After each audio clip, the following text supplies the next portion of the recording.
can see my screen, right?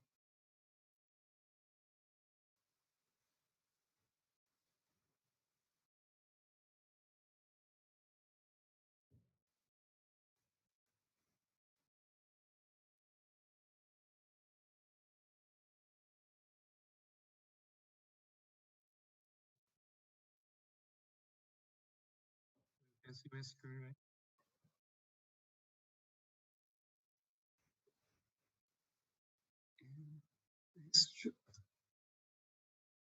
Yeah. You just hear me, or you just answer?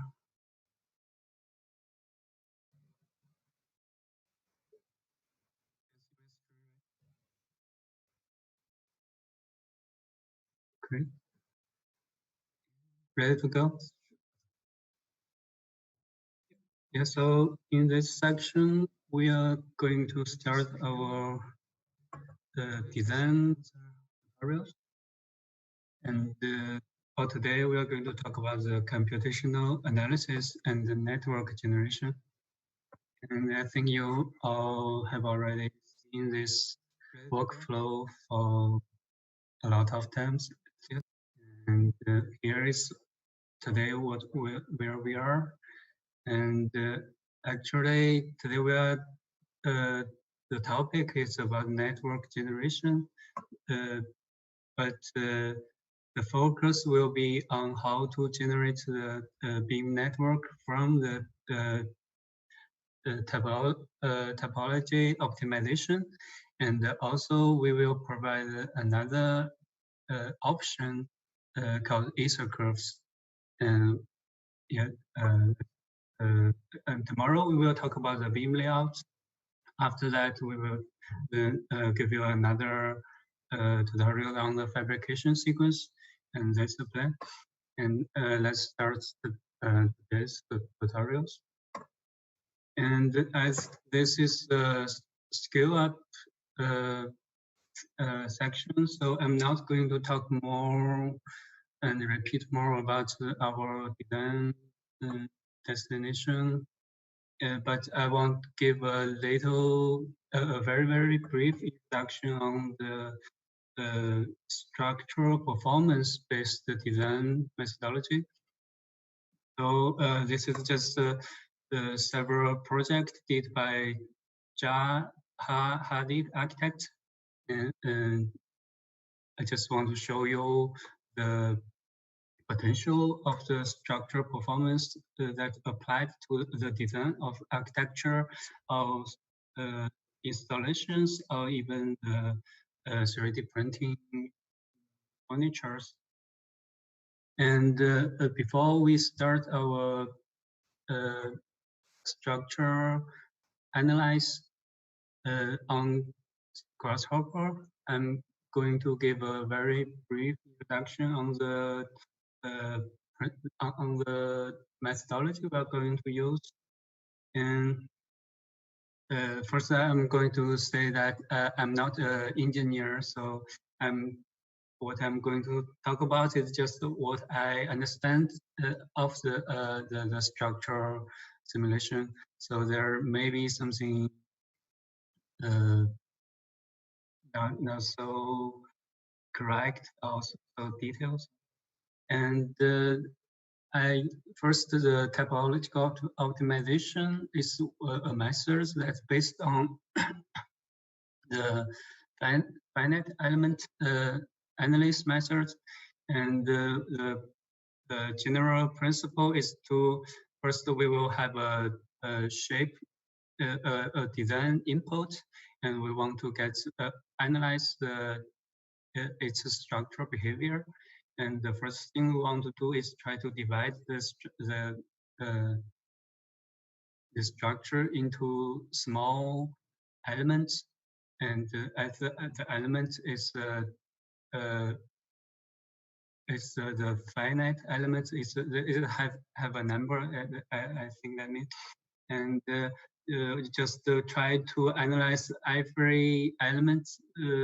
The behavior of every element in this structure, and try to get its gets total structural performance by combining all the behavior of the small element and try to represent the whole structure behavior.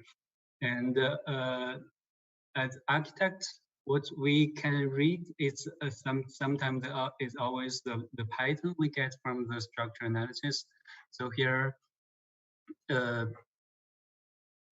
here, most of time we get is this color is this kind of pattern in color that represents the stress of some other structural parameters in this structure. And also sometimes we will get get some curved pattern to represent maybe the vector field or the stress field in the structure. And I think as architects, as a designer, what we care more about is how we can derive our uh, uh, uh, like geometric forms from this kind of analysis, either as curves or as some 3D form, like in some kind of form finding.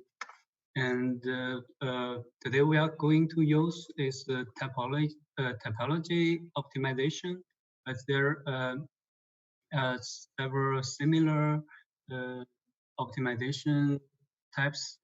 I think you can get it can also be applied to this workshop, and I just give a brief introduction on the principle. There are three kinds of optimization. First is size of optimization and shape optimization and the topology optimization.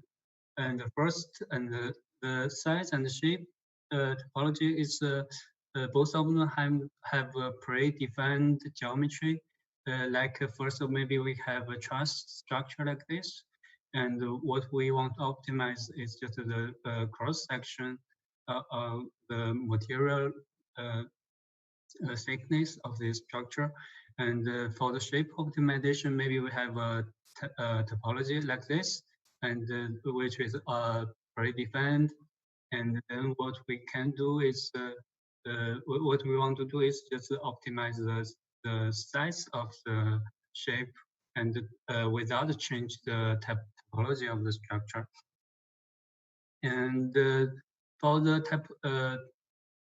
topology optimization, what we have is just a domain that we want to make our design.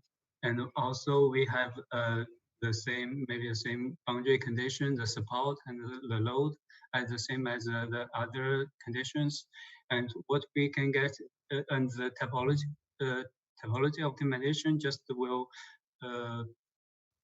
get new topology geometry from the structural analysis by through I think in my understanding is that try to remove the structure the materials that is not so important for the behavior, and try to get this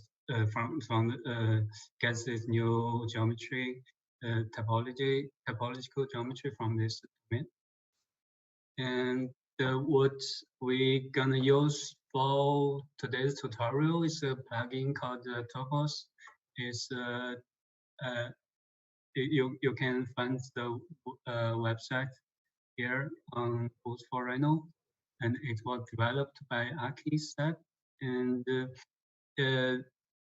I think it's on the website you can see that the advantage of this plugin is something about the computational acceleration with Conda technology, but as what I think that's just want to accelerate the process of the optimization, and I think it won't influence the results much. So I'm not gonna go in deep into the way it works, and but I will explain how the optimization how the program works.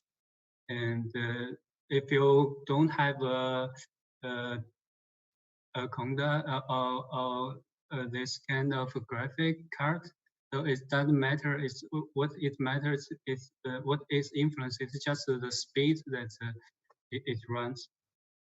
So uh, let let's talk about the program later.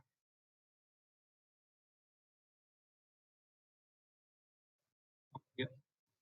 And this is some image on the website. You can also catch that.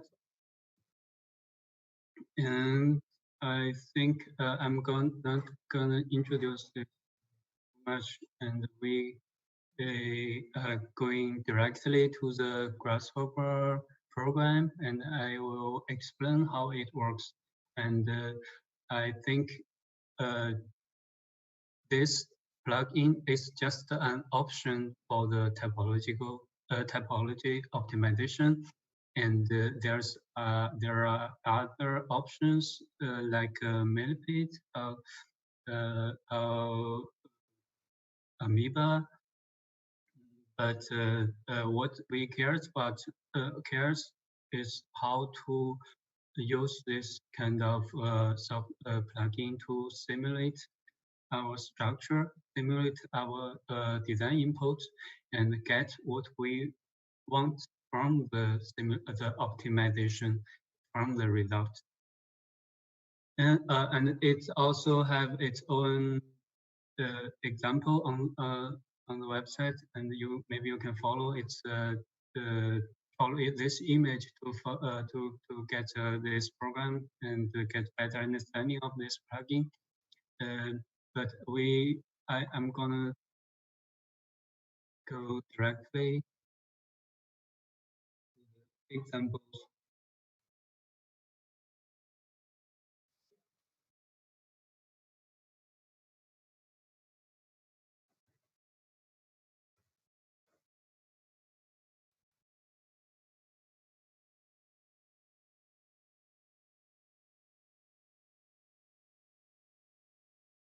Uh, yeah, I see some questions in the in the chat window.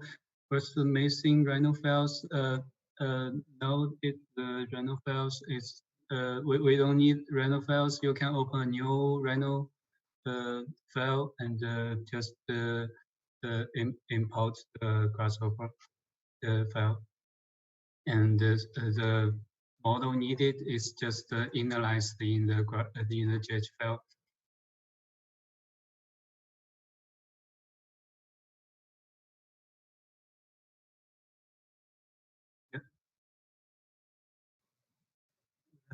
Uh, just sorry, wait a second.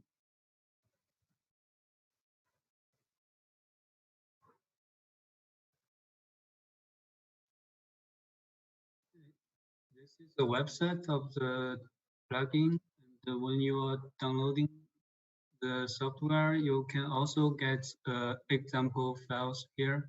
And I will just go through this example file and try to explain how it works and how we're gonna use this plugin. And this is what you see on my screen now is exactly the same file I download from the website. And let's go through the file together and see how it works.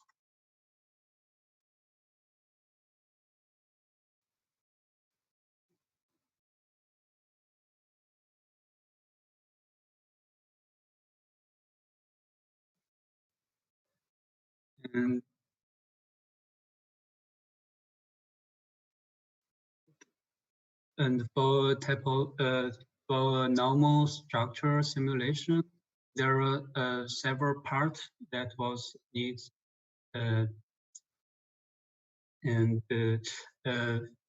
first, I will talk about the the example of the whole structure of the program. First, when we want to do a simulation, we need a, engine that could do the simulation. That's the core and the most important part of this, which do this run the simulation and run the algorithm of the topology optimization. And in this plugin, it's just in the middle part of the program. It's called by the developer the optimization, and it was using the Optimus battery. And before we went to the optimization, we need to define some boundary conditions for our simulation. And there are several parts, and we need to assemble the different parts of the boundary condition into this into a model that could be read by the simulation, the optimization part. And let's see what the model needs to define our boundary condition. And first, it needs a boundary domain. What the boundary domain means is that there are maybe a geometry that we want to do the simulation, do the optimization. In this part, let's view it in Rhino.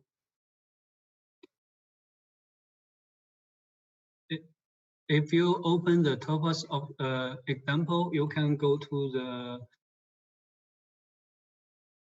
layers and open for this time. You open the first torus. Yeah. So what you can see is like this, and also make sure that the switch here in your Grasshopper is 10 to torus. Yeah, and let's see. Let's continue. First, for the boundary domain, what it means is the structure that we want to simulate. In this case, it's just the torus geometry, and it was made into a mesh, I think, and you can on this is another one. It's the second one. Yeah, this is the torus we want to optimize, and the first this is first part, and second we need to define a load and the support for this structure. That's the necessity for every structure simulation, I think. And what it's here in this plugin, it's just assemble the boundary conditions in the same battery. The first is the load as trace. The second is support as trace. And it have this is the geometry it used to define the load, and the geometry define the support. And let's open the preview of the second geometry to see if it's the same we see here. Yeah. So now it defines the load as a rectangular mesh on top of the torus, and the support as another rectangular mesh beneath the torus. And for the support, it's just a mesh that both for the support and the load, it needs to be oh no, yeah. For the support, it in this case, in this plugin, it needs to be a closed geometry that will have some intersection with have certain intersection with this boundary domain. And there's one requirement for this intersection is that, as I said before,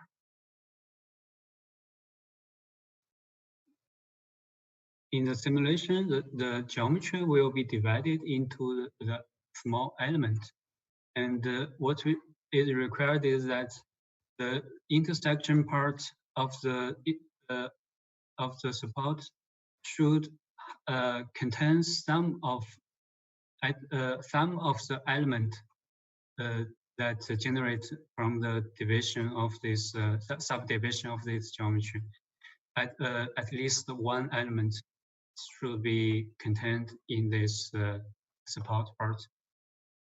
But for the, I think it should the same principle applies to the load geometry, but it have several different ways to find the load. It first is a surface load. You can use a surface mesh or instead of a closed mesh. And also you can also use load as a volume load. Then the volume should have a intersection, and the volume should contain some elements from the subdivision of the geometry. And all the load, what we are going to, when we defining a load, what we are going to define another parameter is the direction and the number of the loads and how much the loads you need for your structure. And actually this will also influence much of on the final result. And this is try to define the load direction as a vector. And to assemble the model, now we have the boundary domain, we have the boundary condition, and there's more properties you can define, but it was not defined in this example, so this is just an option. So what this means is that if you want, if in your simulation, if you want some area to be void or some area to be fixed, you need to define that area here, and you can find the boundary property battery here, and you can define that here and plug it in as you need. And another one we is need for the enamel of the structure is the resolution of the subdivision of this structure. So as I said, to subdivide the structure, we need to say that how many elements we need to run the simulation. So in my understanding that the more elements you have, the more accurate the result will be, but the slower the simulation process will be. And what we can define here in this part it's tell you to define a resolution in just in x. So it's just to tell you to let's view from the top view. Now this is the x axis. Sorry. You define here is how many elements you want to subdivide this geometry in this direction. So it will compute itself how many it would be in another two direction in y and in z. And as you know, you may know what the cells in the subdivision is all cubes, very smaller cubes, and it has the same dimension in the x, y, z three direction. So you just need to define the resolution in one direction. And there are some, and this is the parts we need to define define the simulation model and try to link it and input into the optimization process. And before we go into the next part, let's see there are other batteries that we can go through. And first, you can also always see there's two options for the design domain for the load case, and the two options for the about. And that's just the two different scenarios. If you open another layer in this files, you can see there's another another scenarios of simulation. This is the box. If you want to simulate this box with this support and with this load, you can just change it to box, and it will switch the simulation directly. And this part is try to catch how many memories you can use for the simulation. So this is also the part I mentioned that about the GPU acceleration. So if you don't have the Conda, if you don't have your good GPU, and it doesn't matter, it's just the simulation will run slower. So this is not the part we need to pay much many focus on. But if you have one, you can right click on this model assemble battery, and it will you can change your GPU mode, and here you can change your which GPU card you want to use, and you can calculate how many memory here. And after we assemble this, we can see some properties, some data from this model, and that's how many and the resolutions, how many elements we have, and the size of the element, node counts, and the degree of freedom. And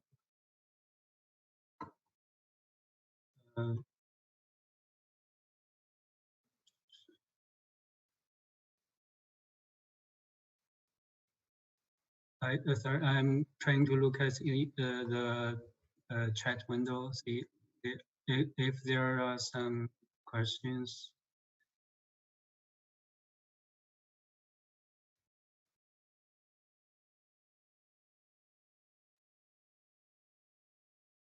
Oh yes, I think Vicky have already answered the question. Thank you. And then let's continue. I will just open this file, open this geometry, and turn off the preview. So this is first to assemble the boundary condition. There's an important part that I didn't mention, that is that when we define the boundary domain, there's several parameter we need to define.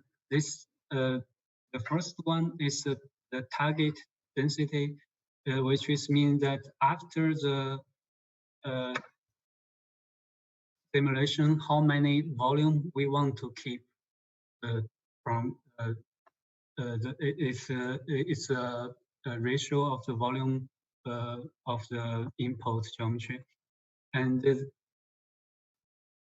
for structure simulation, there's also important to define what materials we are using here. So these two parameter is trying to define what's define the material performance, the properties.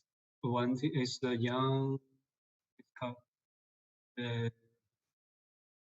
Young's module in G Pascal, and another is the Pearson ratio, and this is to define uh, the material. And if you want to run the simulation here in our workshop, you need to check what's this two parameter of the timber that you want to use.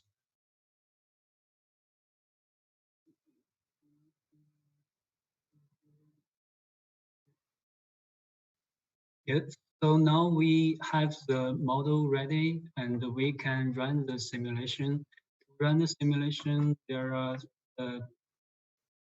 I think we can just use the, the, the, the solver that's provided by this example file. And there are several things that we can change to influence our results. First, first this is as you know, the optimization will run in iterative way. It will simulate one time and then optimize and then simulate again. And this is just try to define how many iterations you want to once the solver runs. And I think the many the more the iteration is, the result will be more accurate. But there's indicates that to when it reach some level, the optimization process that just won't change the result anymore, and the change or the result will change very little. So you can set a smaller iteration here, but uh, but if you are not satisfied with the result, or you want to run the simulation with more iteration after maybe after 30, then you can you can use the function here. So here we have two buttons. The first is try to reset it to the initial state, and you can click on the button before your simulation, and anytime you want to reset the server.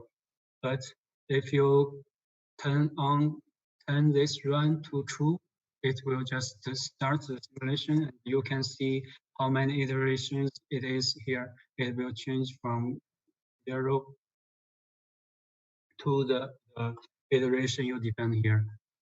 And after it reach this iteration, it will stop.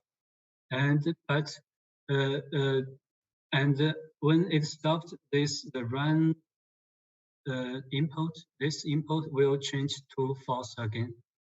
But you can retreat the false to true, and it will continue to compute based on the result you get from the first 30 iteration, and it will run another 30 iterations just based on your simulation before. So after you click this twice, you will have got twice the iteration, like 6 and you can change that to more. And that uh, what we can evaluate the results, whether it have reached the very optimum state, is that it have a optimization process that we can watch the process, and there is a curve draws here to indicate the compliance of this structure. And what does this compliance means here is that it, in my understanding, the typology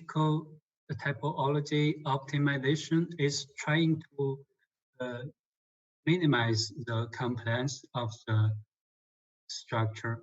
So I can't explain it very professionally, but you can view this compliance as something that opposite to the stiffness of the structure. So as you all know, when we design a structure, we want the structure to be as stiff as possible. So it will get like a smaller uh, displacement, or can that's so you can just understand this parameter as opposite to stiffness, and what we want from the topology optimization is just to minimize the compliance. And you can see in the simulation process that if I think if you are if you are free now, you can just change this to a very smaller uh, smaller number and try to run this and see this curve. But I think it will make my computer very slow. I'm not simulating now.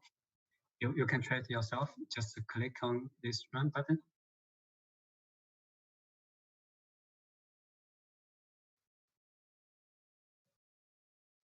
And after the simulation part, we will have several parts to uh, preview the results, to show the results as uh, some different in some different very different approach. And first, it will output a mesh. It's a mesh that indicates the final result that you get after the simulation. And yeah, if and the second, so it's not so. As I'm not running this simulation, so we will not see this final results. But later I will show you it looks like in another program. And this is you can also get some data and some stress data from uh, the simulation. But to read and to interpret this data, I think we need engineers to help us. But it will have some diagram. I think it's quite readable for us, and it will. And actually, it this tool is not a predefined battery. They are just a user cluster, user object that's defined by the developer. You can double click on it and see how it works in. What he want to do here is just to make the results preview and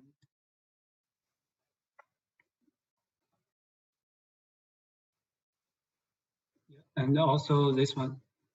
And if we take a look of this, you can see that this is the result from the optimization, and this was connected directly to the model output from the server, and it will get some result.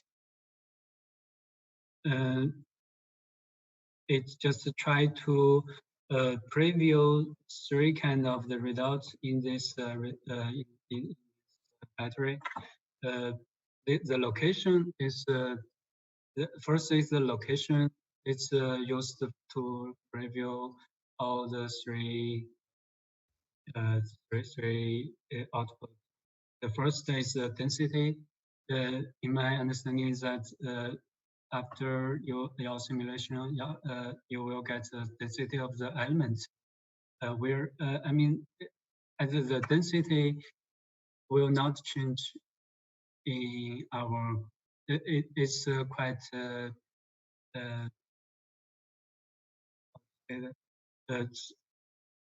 I think the density just means the density in the final result you get. So how many elements in one left in one area, you will have that density. And the compliance, I think I have already explained a little about this. Second, the sensitivity is also a term in the structural aspect, and I can also only interpret in my own understanding. I think it's just mean that let me see, maybe it's just trying to say how one element in the whole structure is it is how maybe how the change to one specific element in the structure will influence the whole structure. It's something like how important is this structure to the whole performance of the final result.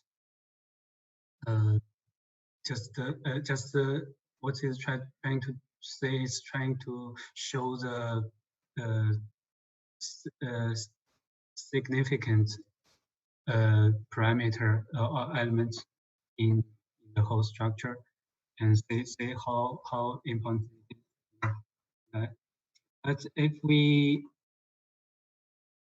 so that's the how the structure is assembled in these three parts. Assemble the model, do the optimization, and have the output. And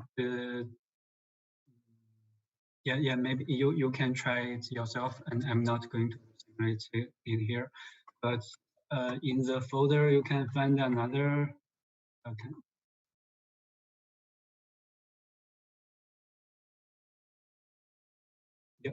You can find another two files.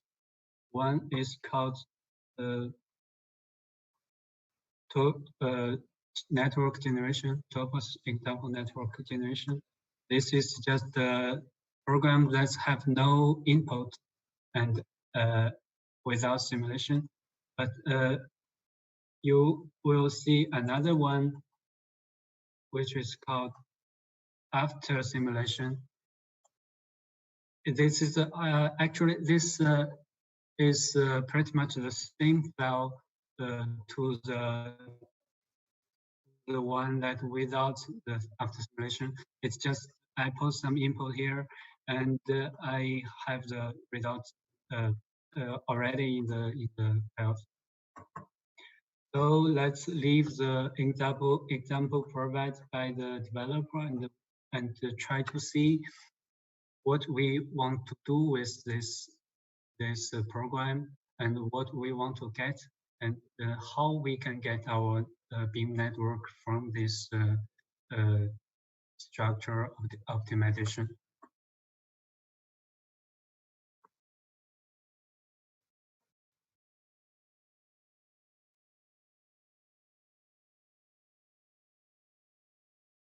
And I think I see a question in the chat window is that does have an error on the Optimus computing?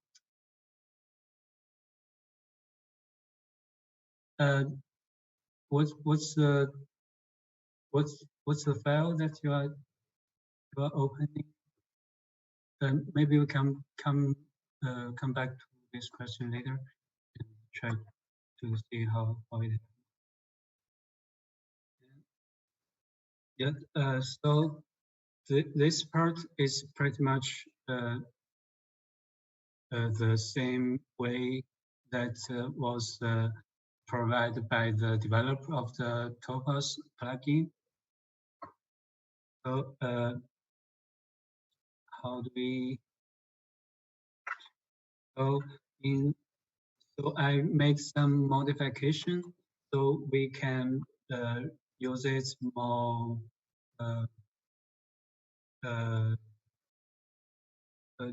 in our familiar ways.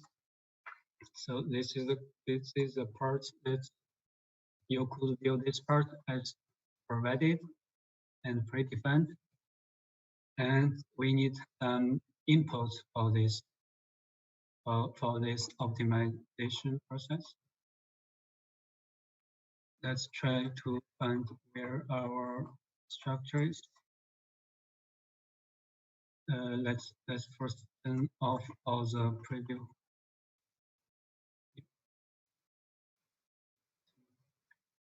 So now here, as inputs, I only set two geometry. First is the boundary of the roof geometry that you want to simulate as a curve, and it will turn this curve to a mesh from this part. Yes. And you can define the thickness of the optimization. I think what you define here as a thickness is not the thickness of the final thickness of your structure. It's my recommendation here is try to make this volume thicker, so you can get better results from the simulation. Another reason for define this thickness larger is that when we try to define the resolution in the x direction, it also divided the z direction. So let's say maybe you define the x direction as 10, and the cells size of the of this roof maybe is let's say 400, and you define the roof thickness as 300. Then in the z direction there will be no element, so there will be no elements for the whole structure. You can understand, right? And I think that's it how it works.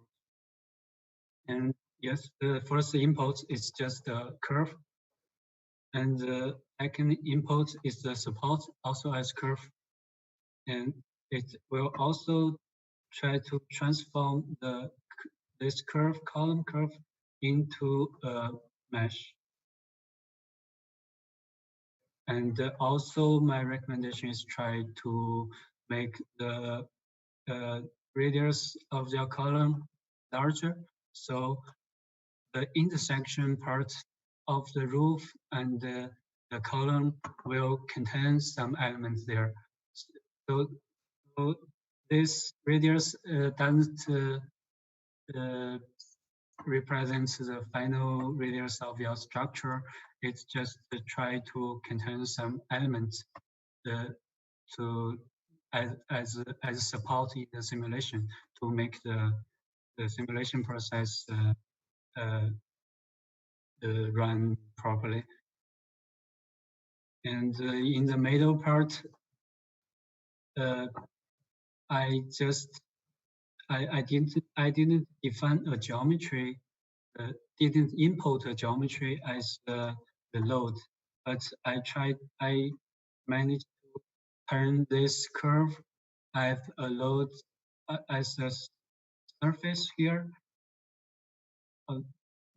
as a brief here, and try to use this brief as our load. So we only need one input here to define both the design domain and the load cases. And the direction of the load is set to -3. Yeah. And we tag all the meshes into the predefined model here. And we define the resolution that will work properly in this structure. Actually, you need to try more different resolutions yourself to see how the result looks. This is not a recommendation here. It's just a predefined number. You need to change this resolution yourself. And there's no much change in the core part, but I try to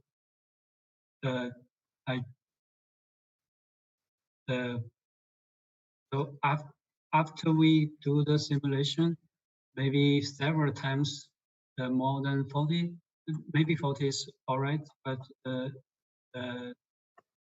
just imagine we make the optimization and we reach a part, reach a state that is we are satisfied with, and then what we want to do is try to see what we can get from the result. And what we want is always a diagram or geometries, I think. So the most common things we can do here is take use of the mesh with output. So let's turn off the preview of the previous inputs and see what we get here as a mesh.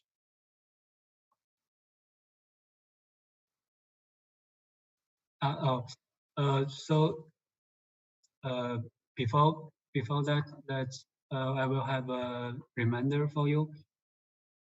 So after you assemble all your load, your boundary condition, your boundary domain load case and all here, you can preview this model. Let's see. Yeah, and it will have some. If you have some blue arrows and some red coordinates at points, that means that the model is quite it is running properly, and the blue arrows just represents the load case here, and the right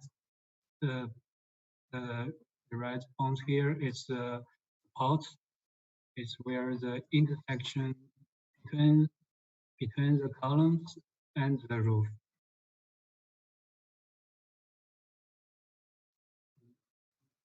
Okay. And so before you run the optimization, always make sure that you see the red and the blue part.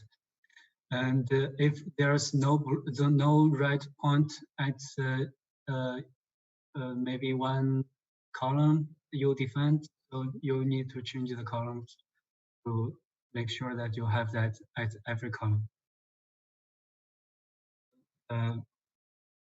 Maybe you can keep this off. And actually, after you run this optimization, you will get a mesh here, and you will get all the result here. But when you close your GH file and open this file again, all this simulation part in the solver in the middle part will be reset. So the mesh will disappear, the data will disappear, and what my recommendation is try to connect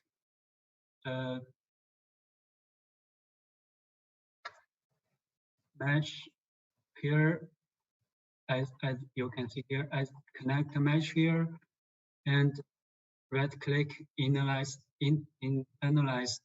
data. So if you do this and you save your files and close it, and you open it again, the data here will disappear, but you can keep the mesh here. So you don't need to run the optimization again. And also it works for these parts, for all the data you can like this this full battery is all the data that I already make internalized. And this part is just the part that this battery. And what I do just make it from this user object and take them out here. And what I do, the reason I do this is just I can internalize the data that I need. So my recommendation is you internalize all the file data here, so you don't lose all the data when you open the file again. And don't do it here. I'm not sure why it just won't save the model. The model that just import export directly from this. Maybe it's not a model or model type that could save or recognized by Grasshopper. So make sure that you internalize all the data here. So, so this part is this the same as this battery here? So this is just for preview. So you can turn on the preview here. What happened? Nothing.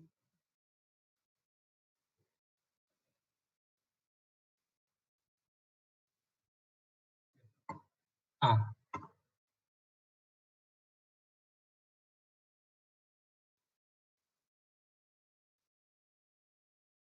Aha.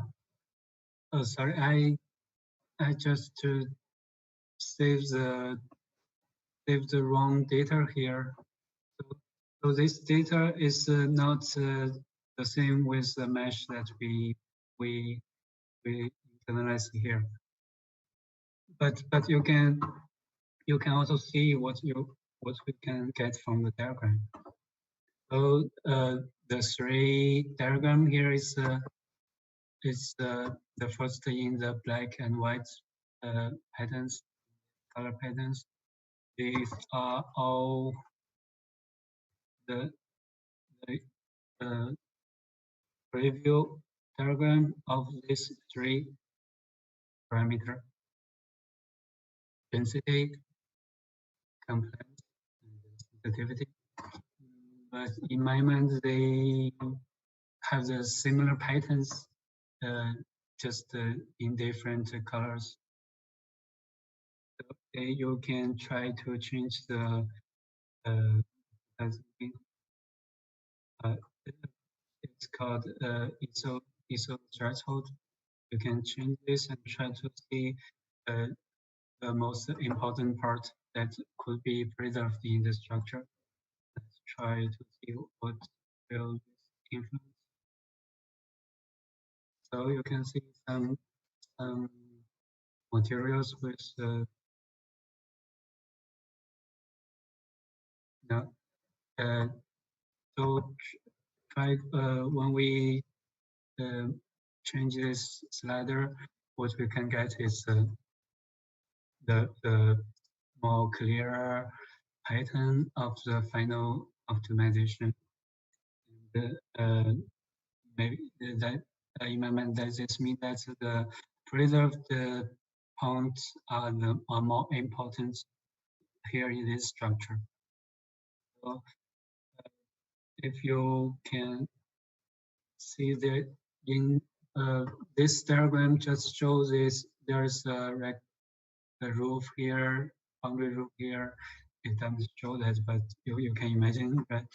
And you have 1, 2, 3, 4, 5, 6, and you have so many supports as column, and this is the result you get. And this is the preview part. And what we want to do is to extract our network from the result. And what we want to do is try to take use of the mesh we get from the optimization.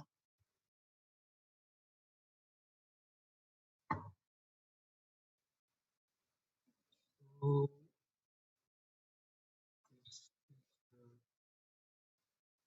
if you pick the mesh, you can see the mesh.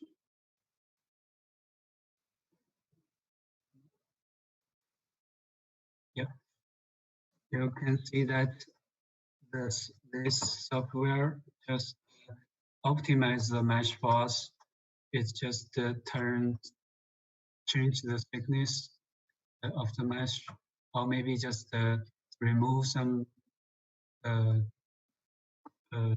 points that is not that important.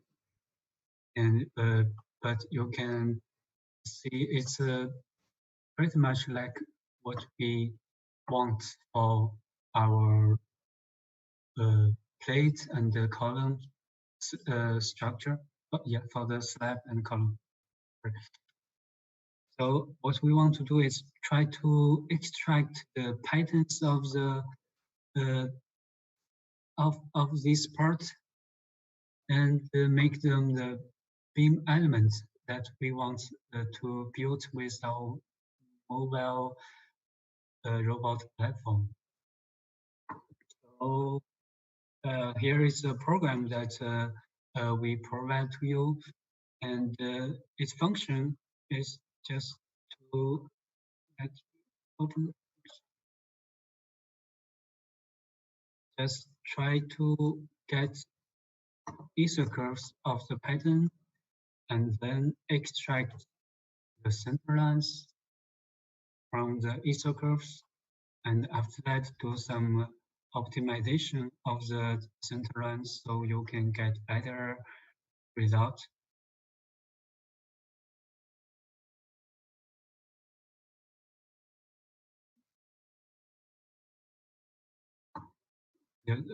You can try to play with sliders, and I will explain how it works. And so first, in this program, we have a mesh at input, just this mesh you are looking at. And also we need a plan to intersect with the mesh. And what we get the plan from is, you can see we get it from the input boundary curve of the roof. So, but I think this boundary curve won't intersect with the mesh, so I just make a move, make a transform, make a movement, and try to move it downward some distance.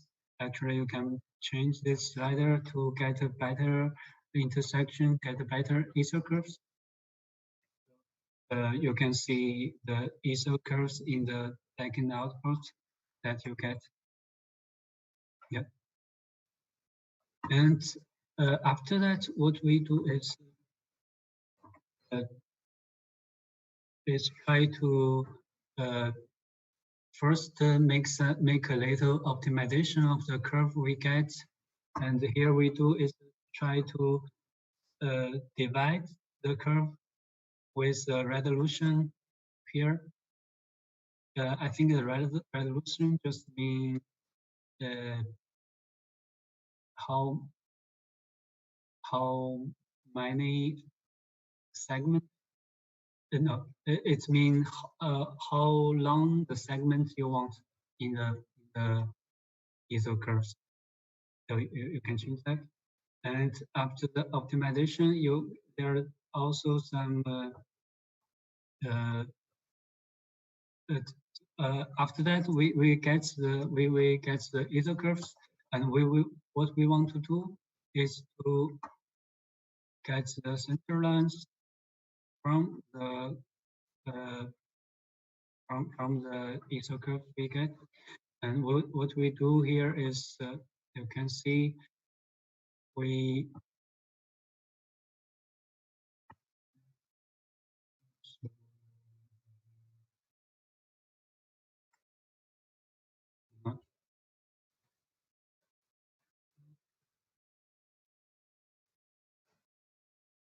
can see this, we use all the points of the ISO curves to generate a pattern of Voronoi cells, and the boundary of the Voronoi is a little larger for the than the boundary we defined. So all the curves will. So you can see in this diagram, you can find maybe logic that there are some connection, some small segment of curves in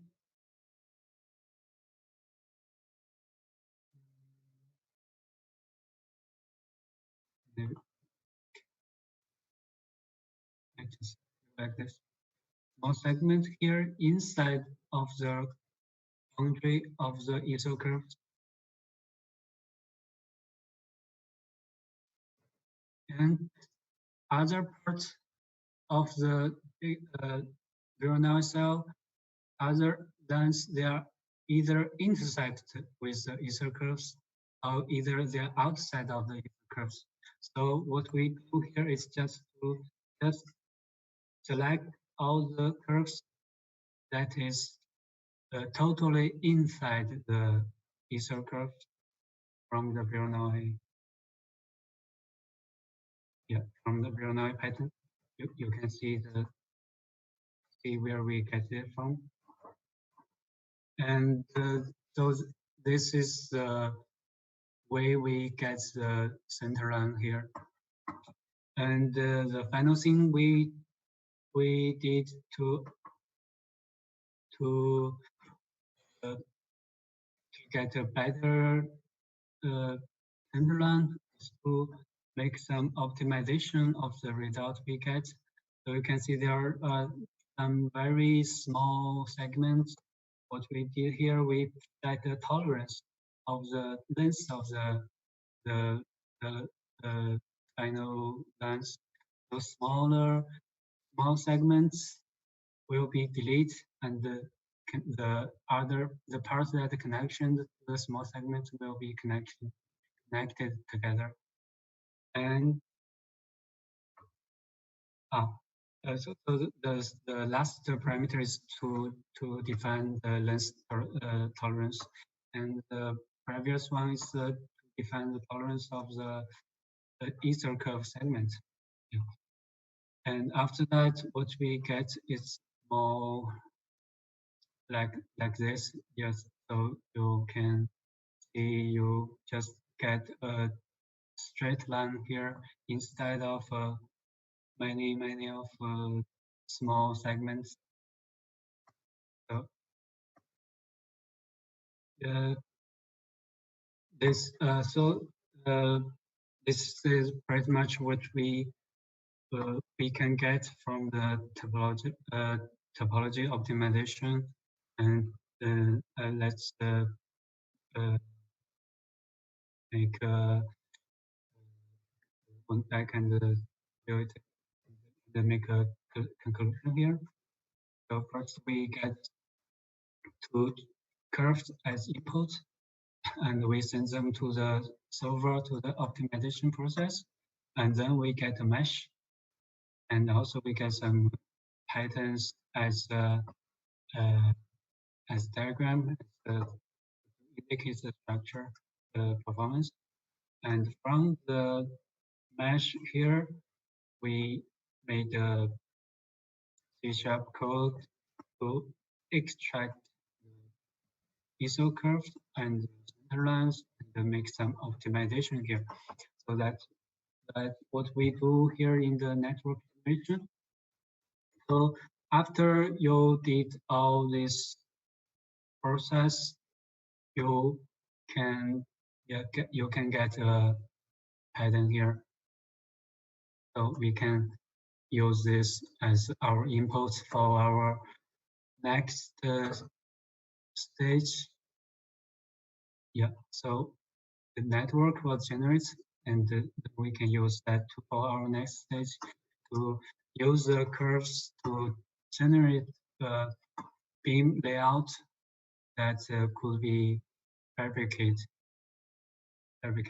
use our robotic platform. And this is how this program works. And before we continue to another option called ether curves here, let's see if you have any questions according to the program. Okay.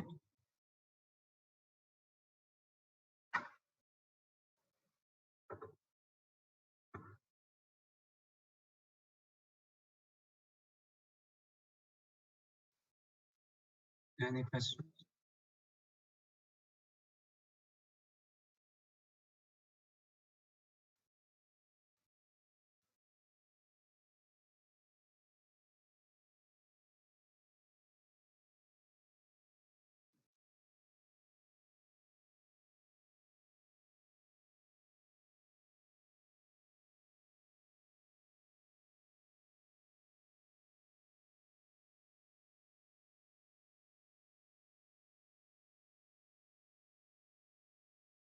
I think there's one online.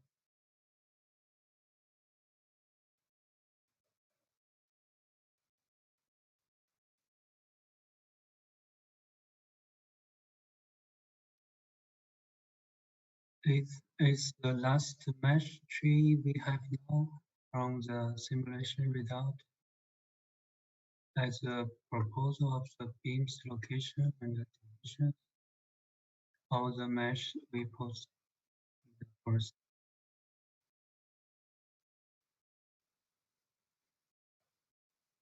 Yet I think what we want to do is just to use the results we get from the simulation, from the optimization as the guidance for our final dimension of our proposals of our design.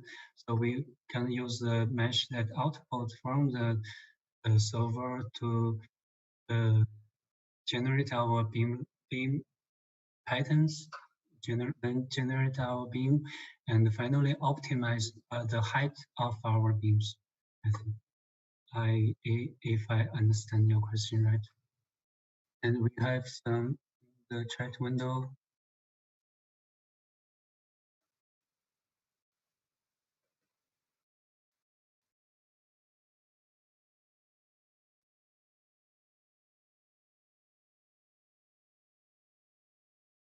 It's not a question. And there's a problem from I have an issue in the world. I'm not sure which part you're referring to. The visualization part of the definition. Can you specific that? Sorry, maybe we come to you later. And thank you, Ben, for the explanation of a complex.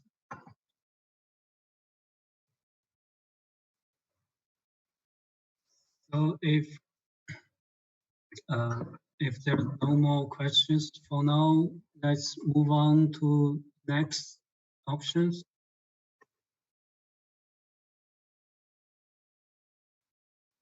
So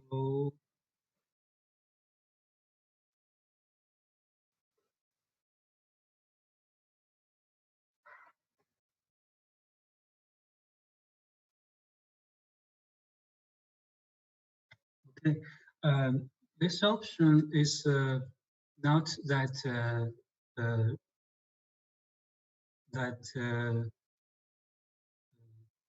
that close connected to the structural simulation, but is something that we may try to simulate the pattern of a structural pattern. I think everybody may be familiar with what is it called, like a reinforced slab. It is just the ribbed floor slab system of pure. I can't read the it's Italian, and I think you already know that, and it's although it's concrete and reinforced steel reinforced concrete structure, but I think it shares the same spirit with what we are doing here for the timber structure. So I think there's a lot of papers, research, try to see how it works, how this structure works. The results will suggest that it's actually it will be more efficient than the frame than the network we are using the rectangular column the beams we are using most commonly used. And so if we can make some pattern like this, it will also be an option for our workshop. So and this is another example of this kind of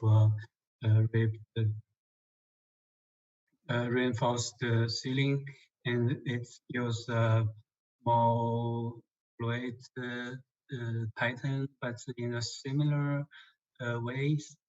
But this pattern was said to be a simulation to bone structure, like L structure. So to get this pattern, normally in structure aspect, I think this is the it could be directly get from some simulation as stress length, if you cut, and if you are using Karamba or Minipit or some other structural simulation plugins, you can get the stress line pattern from your simulation, but what you get it's the way you get the pattern is just try to use the LAN to connect the field vector, the vector fields that get from the structural simulation, and the result is always it could be I will say always from some simulation a lot of very small segments of curves, and most of them are not well connected, and it's really hard to use this directly for structure for design applications. But you can make that. But if you get this pattern, you can maybe draw it manually or use our other optimization method to get this pattern. And there's a lot of research to get better patterns from the simulation, but it's a totally very large topic, and it's another topic beyond our workshop. So what we gonna do here is provide you a very simple methods that will get a pattern that could simulate, could looks like this kind of pattern, but it don't have any relationship to the structural simulation. It's not the result of the structural simulation. It's just the imitation of this kind of pattern. So if you remember last time, we have a student who used magnetic curves or the patterns. So that pattern, I think it's also quite similar to the stretch pattern. It just looks similar, but it will have some kind of problem if you want to apply that to some structural applications. So here we will provide another program that we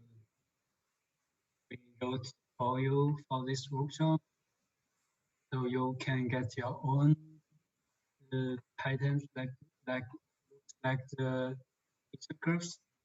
Okay. You can also get this Easter curve files in the Google Drive folder, and if you open it, you can see two programs here.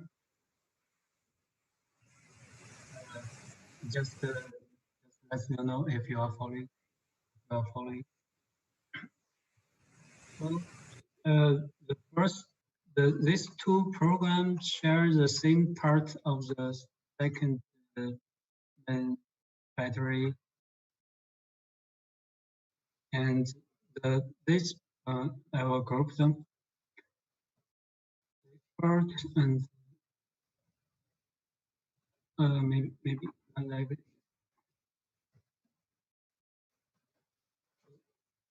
this part and this part is where we define our patterns, and this part, these two batteries are the same.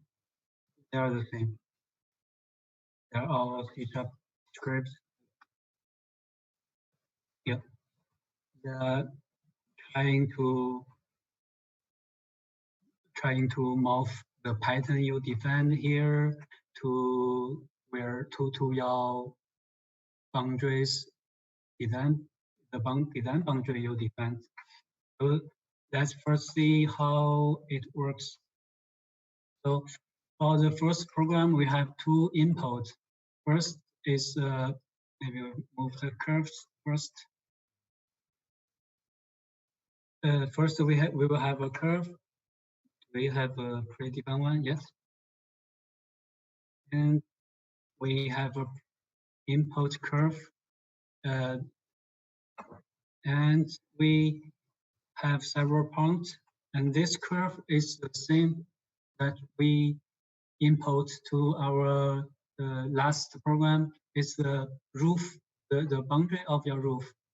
Okay, and these 3 points, or the point of the number of the point you can by yourself. The point is where the columns intersect with the curve. So they're on the same plan. You can see the curve, import curve, and 3 import points. You can modify it yourself, and it will define maybe the second part. Let's make a preview. The second part will take the 3 point at input and draw a pattern like this. And just remember, I will come back to the pattern later. After that, we will, and actually this curve input is directly input to the second part. So the first part, just take your point, support point, and generate a pattern like this from that. And for this part, it's just try to move the pattern to the boundary you define. So if you want it works, just change this tangle to true, and you can view it here. And we don't select this one. You will get a pattern like this. So this is a pattern that will looks like this kind of pattern, this kind of S-curve patterns, but it's not derived from structural simulation. So you can also play with it, try to change the location of your columns here. And you can also change the how to explain it. Yeah, maybe we went through it one by one. And first, let's say how we draw this pattern. So first, we get some point here, and what we do is we get yeah,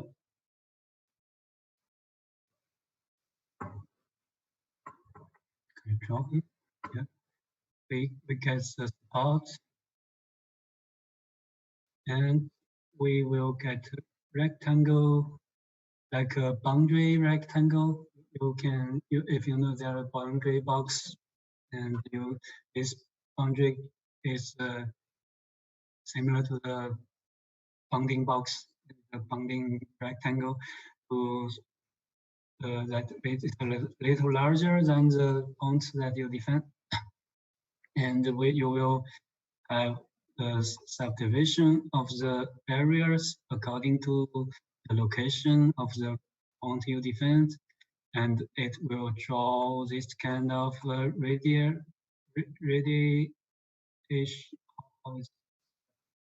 radical, right? Curves like this, and at the same time, you will also have some curves, that iso curves in this direction. And so this is just a logic how to draw these patterns.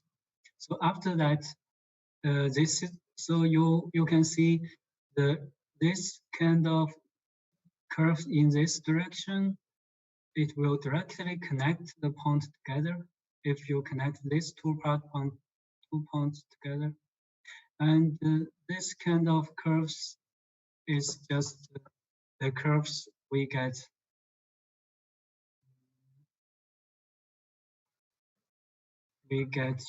from all the final result is just the circular curves here. I will clear the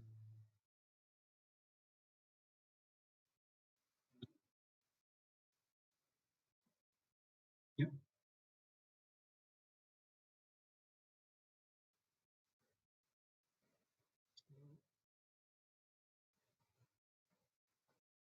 So after we draw the center part, we will have some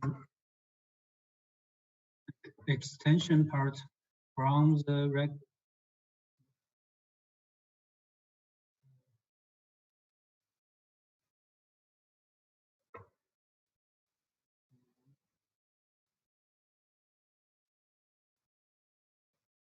I don't know how to make the notes.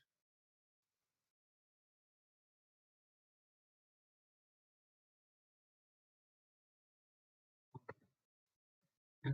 From the boundary here, we will have more boundaries outside. Now you can see we have 1, 2, 3 more boundary curves to bound this pattern. So, and also we will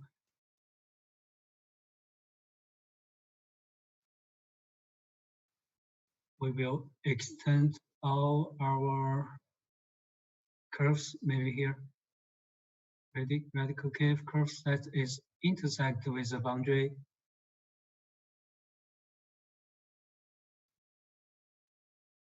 And extend them and connect them to together with the um, outer boundaries. And maybe you and you are wondering what is the outer boundary for. You can build the final result again. You can see this. There are several curves that is around one column, and there are also several bounding curves that is try to contain all the support. So the 3 boundary we defined outside the rectangle is just the ones that's here.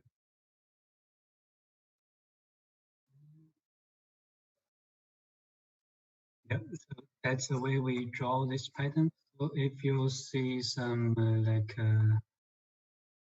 weird thing here, actually it's not weird at all. It's just an extension from here to here. We try to connect all the three boundaries. So you can view this as one line, and it doesn't affect the final result.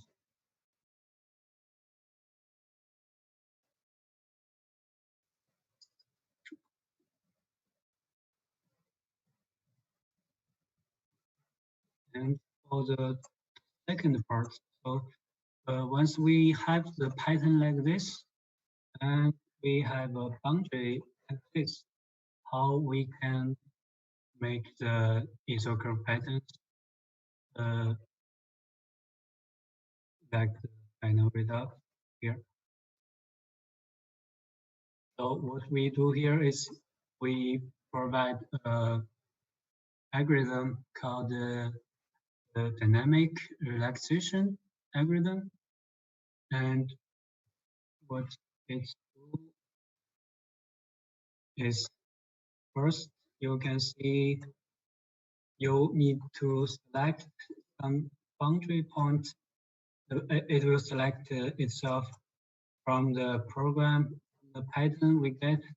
This means that this point should stick to the boundary we define here. So this point will move directly on the boundary here, and they will be constrained to the boundary. And there are also some fixed points. The fixed point is just a column. That means the column point, the point of the column and the curve connected to them won't change, won't move. So this is uh,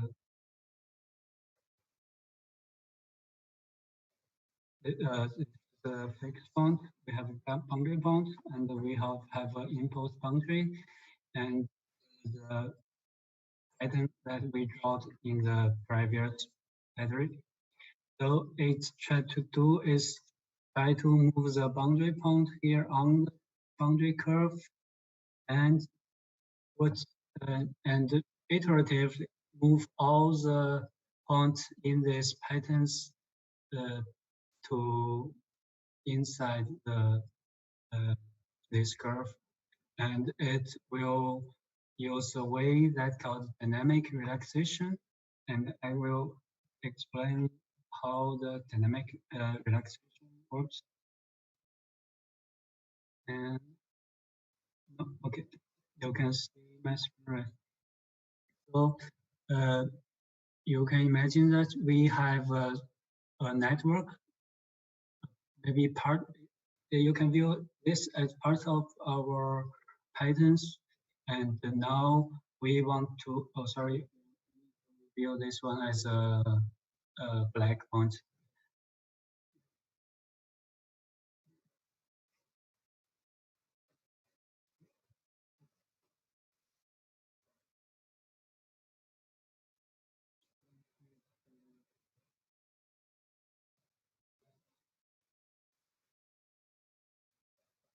So, so you can view this. This is the initial start state of our pattern, and we have all the connections between points.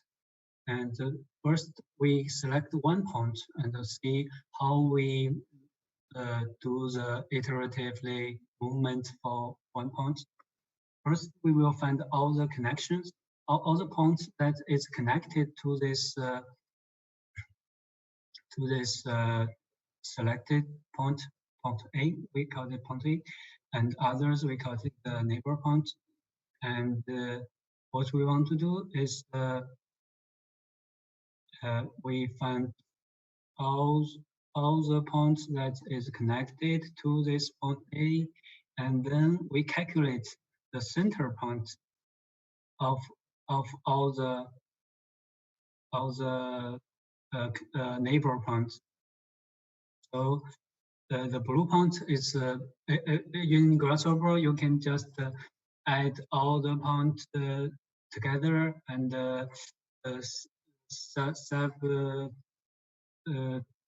divide it by the number of points you have, and you will have a new point in the middle of all the points. Oh, sorry, I missed another line. And what we want to do is move the right point, point A, to the center of all the points that it to the center of all the points that it connected. And also we need to do this for all the points actually in our network, and we do this movement in for every point, and we do it in a iteratively way. We do it this much times. We move this much times. Yeah. So we can change this from 0. You can see of all the points, all the curves. So as long as you change the relaxation to true, the point that is said to be boundary point will be connected to the boundary curve we import here. So this is a pattern to see in the arrow iteration, and we try to increase the iteration. You can see it was iteratively slowly move to the yeah. Yeah. So you can know this is just the algorithm try run the dynamic relaxation. So no matter what you get, what's the pattern you get from here, you just input to this part. It will just morph the pattern you input into the final curves that you define. So you can see that we use the same pattern here in the second program, but we change the pattern here.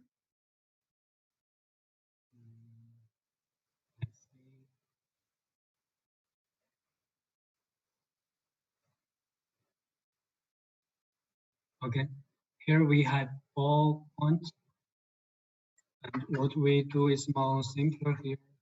We use the metable in Grasshopper to draw a curve like this. It also looks like it's a curve. And you make a program to, you know, the metable only draw the curves in this direction. So if we try, we make a program try to find the curves in another direction. So the logic is that we start from all the center point and we divide the first curve into several,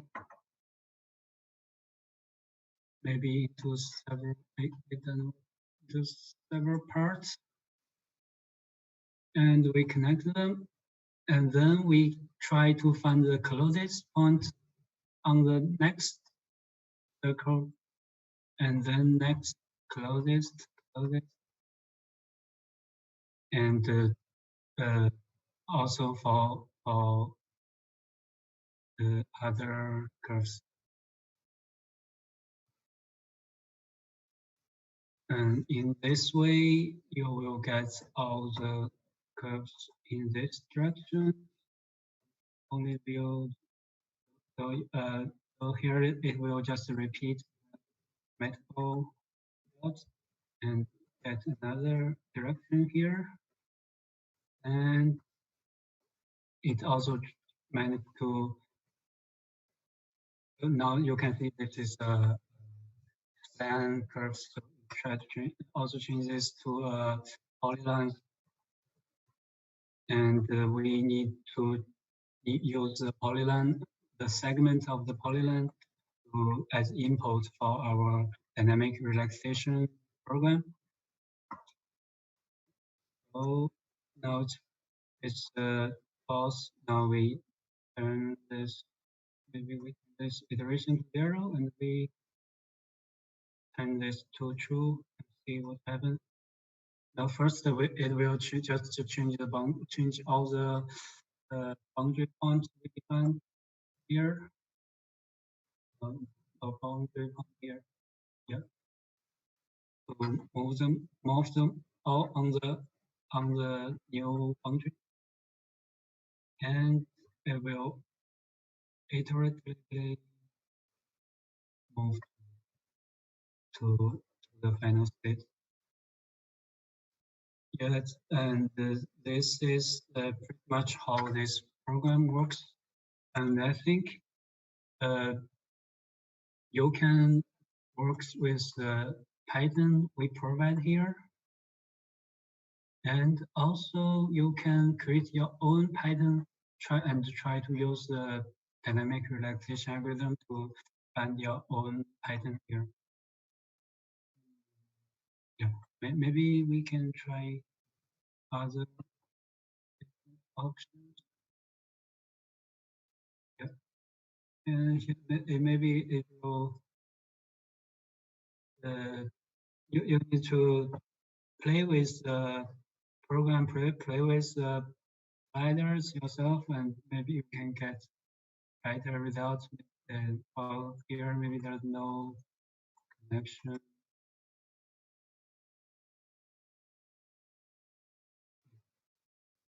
And for the first part, we can also visit all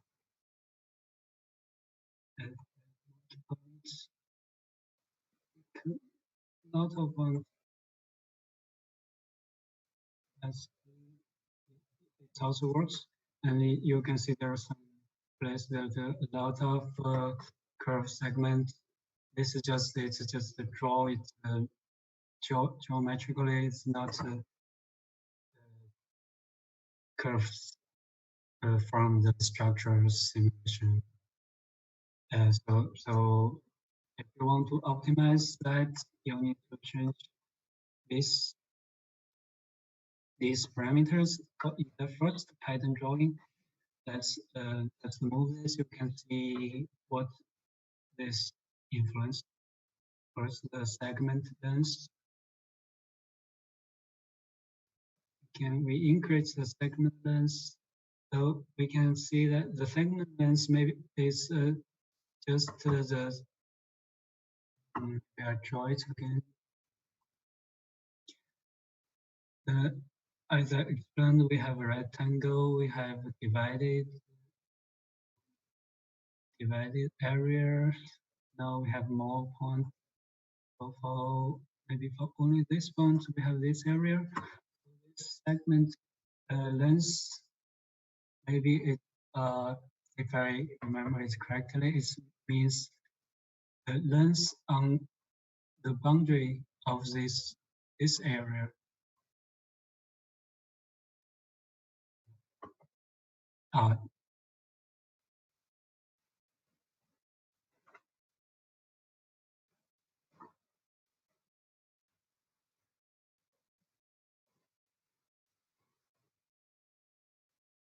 And let's see what's other two parameter influence. We change the radical curve division count. So you can see it will just change the count of curves in this direction as many as you want. And this way, it will change how many curves outside of the pattern.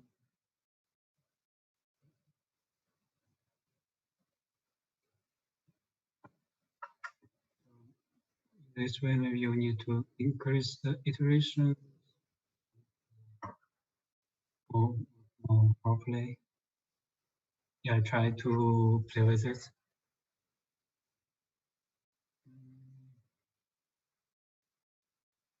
I think the tutorials will be pretty much like this, and the next part will be the interactive scale-up, right? So we gonna you can play with it yourself, and if you have any questions. I mean, we can also just have a vocal conversation. I mean, maybe that's. I think the chat is great for during the presentation, but we can. Yes. If any participant has a question or wants to share the screen to show how far they got or what they were maybe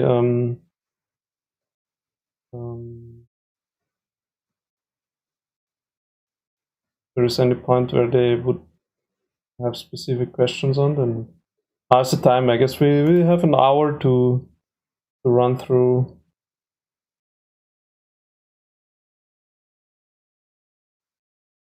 So shall I raise my hand or just go? Yeah, just go, I guess. Yeah. Okay.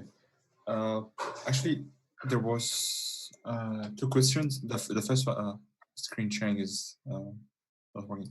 So the first one is for dynamic relaxation algorithm to do the movement. Actually, do you use like a kind of random walker to start moving, or is there any mathematical equation to it? No, it's not random walkers. as I explained before, it's not you have previous pattern drawing like this, Mhm. and what the algorithm do is try to move the point to the center of all the points that are connected to it. Okay. It's so in one iteration, this point will try to move to this point. This point is the center of all the points that is connected to this point. Okay, so you calculate the center of the polygon and you divide the movement on the iterations or something like this. Yes, first. Number of iterations. Yeah, first take out one point and see how many points are connected here, and to find maybe the center of the polygon, and try to move this point to the center. Okay, that's how okay. it works.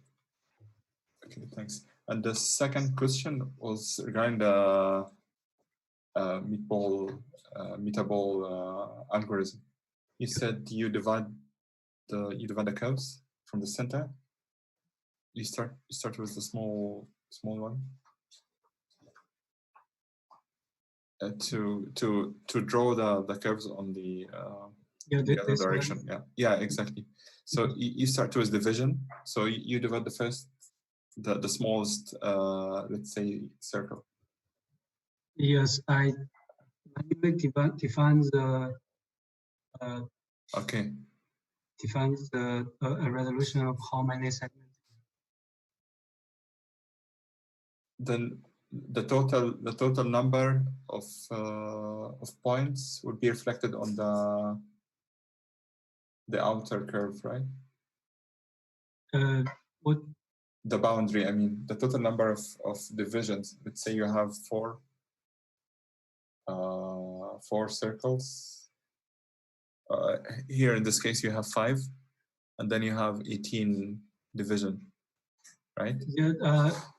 I mean, the number of the circles is the number of the for the number of the resolution. Actually, we don't set any constraint on it, and it will just divide at every column. It just will divide the nearest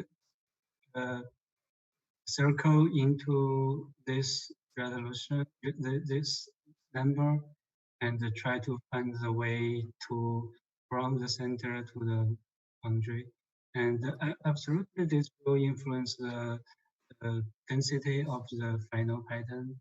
But I think this is up to you. You can define it yourself. There is no parameter to control. I mean, there is no parameter to control the number of points on the outer boundary, because sometimes it gets kind of very dense together. Can you turn on? Yeah. I think it will be here, for example, here or down. So this one multiplied by the number of, because all the points here will finally arrive at the boundary. Exactly. Right. Yeah. So the question, if we could just control, set a limit to the number of points which is inherited to the next boundary. No, it's just the maybe we have 4 first columns, and will be divided by 18 at each column. So we have so many. Okay. Yeah, we have 5 plus 18. Yeah, that's almost 100. Yeah. Yeah. Okay, great. Okay, thanks. Did I understand that correctly? Yeah, all great. Thanks.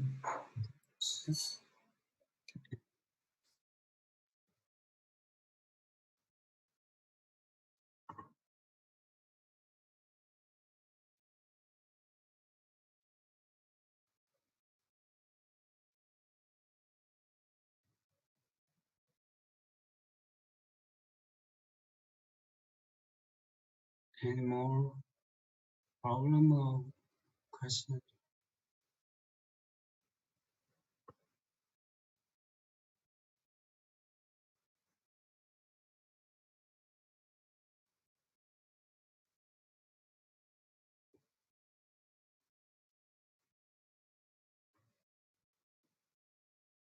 And I think all the patterns we provide today is it's just some options. If you that depends on your skill of the software. You can make modification directly on the source code. You will have that. And if you are you are good at C#, but if you are not, you can play with yourself. Or you can define your, or you can use maybe you can define your own pattern and use the program that Yag taught at the very first day. But tomorrow we will talk about the beam layout. So for this part, we will use the pattern that's generated from the structure analysis. So if you run this script, I think the pattern you get will make more sense in the structural aspect. That's maybe it's one of our goals for our workshop. Try to make our themes that's meaningful for the structure, for the efficiency of the structural performance.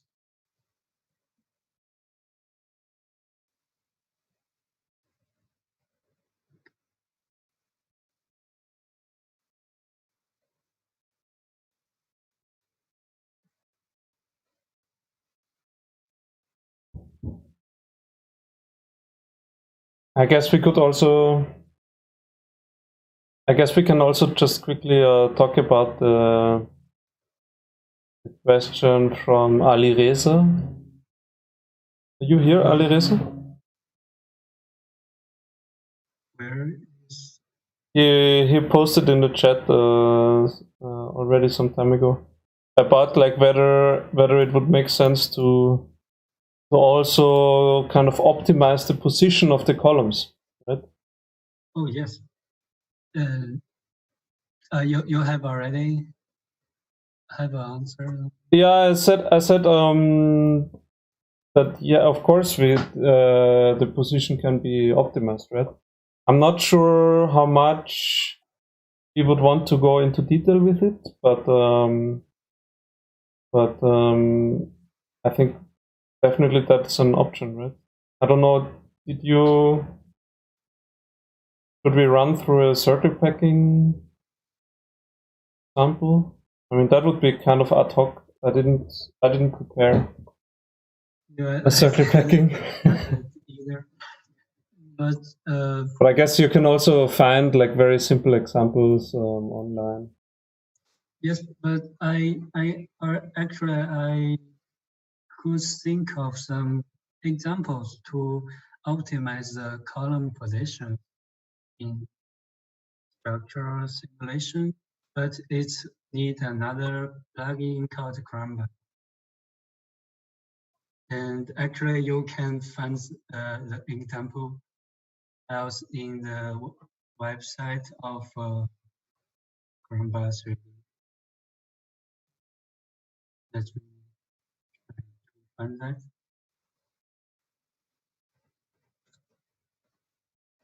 Yeah, because the software we are introducing today, Topos, is just software used for topology optimization. And as I know, if you want to optimize the location of the column, what you can do is combine a structural simulation program with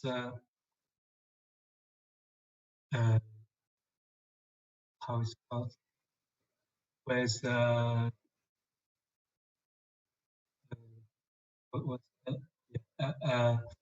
evolutionary solver algorithm to try to optimize the location of the column also iteratively.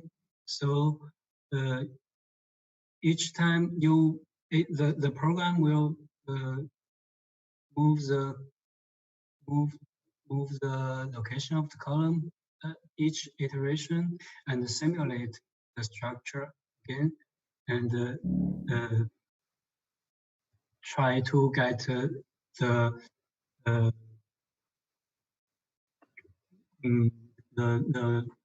goal that you set in this this solver. You maybe want some parameter to be maximum. Maybe you can set the displacement of the roof to be maximum, minimized to be what's that, minimized, and then you try to use the location of your columns to be some parameter that to be optimized. That's the way how it works. I will try to I will find that example and show it to you.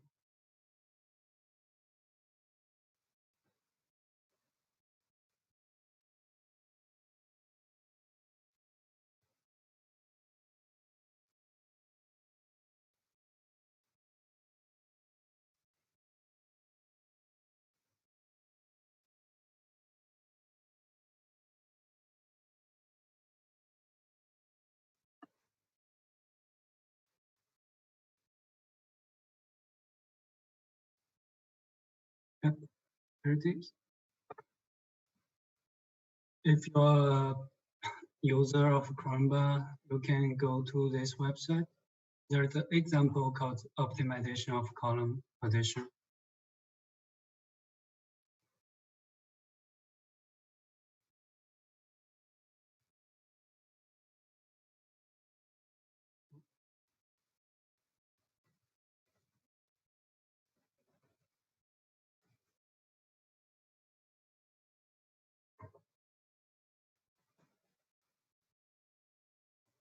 Classic computational design example,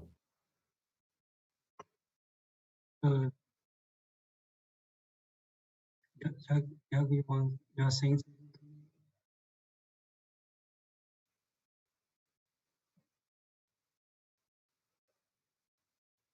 Sorry, I wanted to answer to Alireza. I guess Alireza had a bad connection at the beginning of the session. Well, for Alireza, I think you can just watch the video on YouTube later.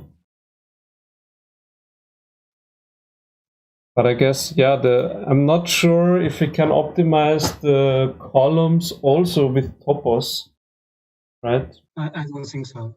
I guess you could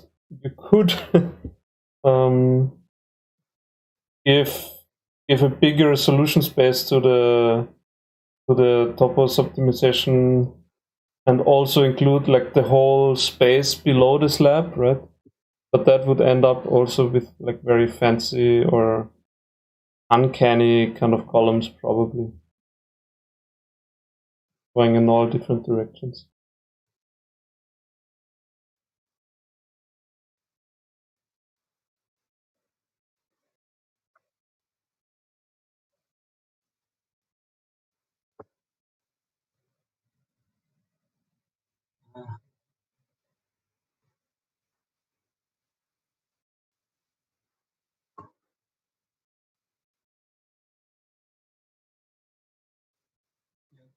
Use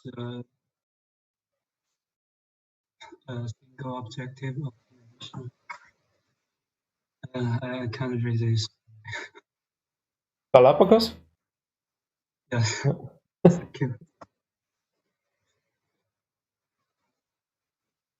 And what is this? So it uses this battery, this algorithm to let's see, maximize what's this.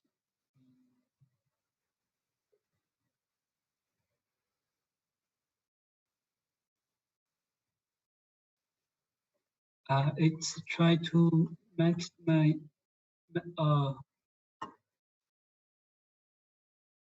I'm not sure if I get it right. It try to optimize the displacement. Just it try to optimize, take this parameter as the final goals objective to optimize, and it try to take the input, the location of the of the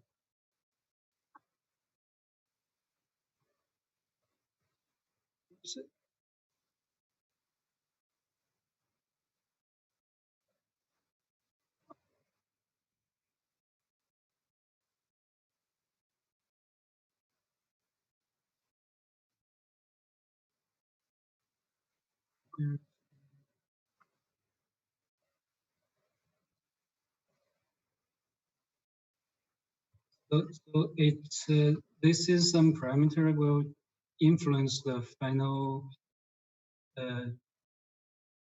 location of the columns, and it will try to use this as a parameter and optimize the structure kindness.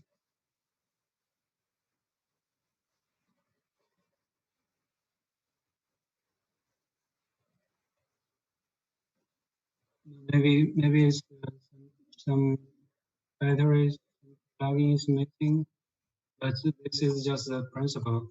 This is the location of the column, and you try to optimize one of the results from the structure simulation, and this is the main body of the structure simulation. And use this battery, it just will optimize, find the optimize the solution for all for the column combination.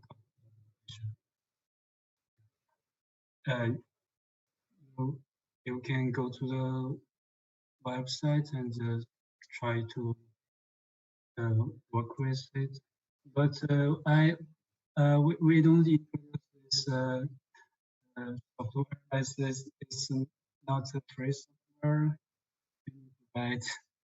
And also it have some version work with, but I think it will limit functions. You can try it yourself. Okay.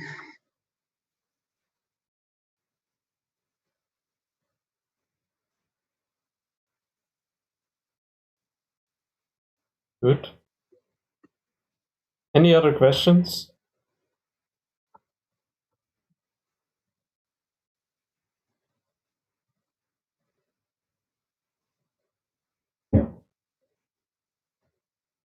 Any questions on it?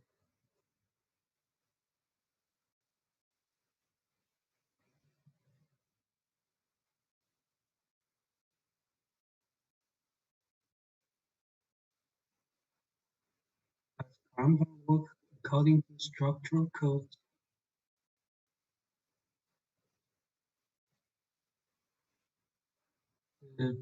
Would be the structure codes.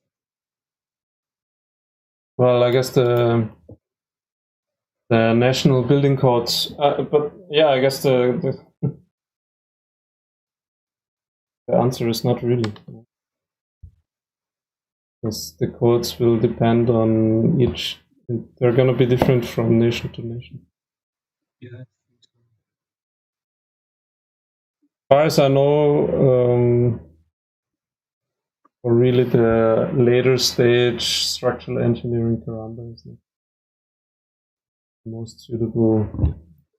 But in my mind, I think the structure simulation programs, you can always define yourself the materials, properties, and also the input, the load, the connections. Yeah. So it doesn't matter. It has do have so many connections to the code. What you can do is check if the result you get from simulation that was allowed by the code. I can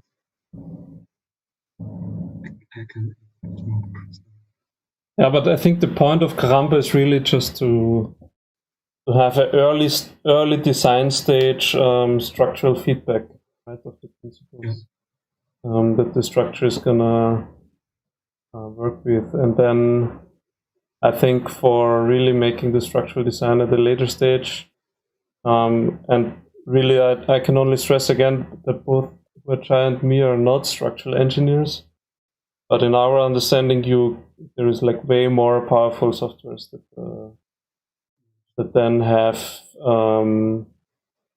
packages and plugins for all the material characteristics and also for all the checks according to the national specific coding situation.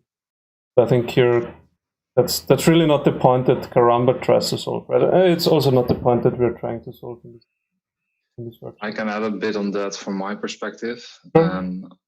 I think for preliminary design as where we are now, Karamba will provide sufficient feedback for designing regular beams.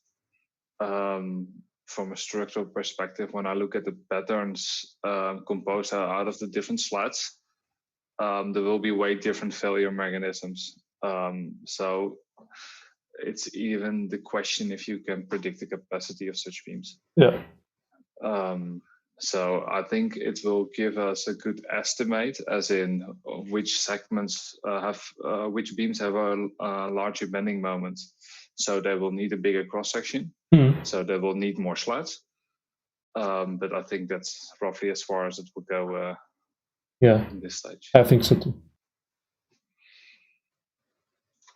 And we have a question from how did you define the height of the beams? And that's the task for tomorrow. But I can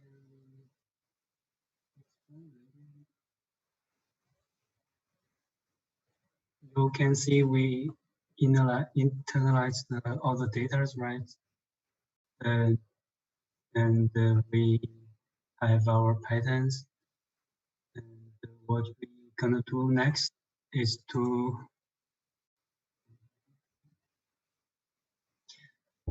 use this pattern to generate the beam element and use the data here, try to optimize the height of the beam.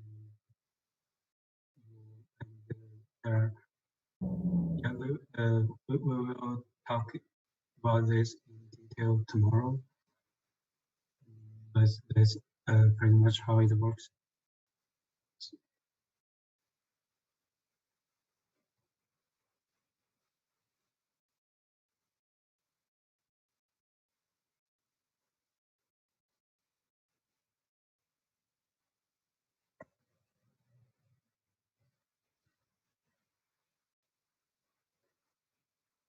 Maybe we can talk something about the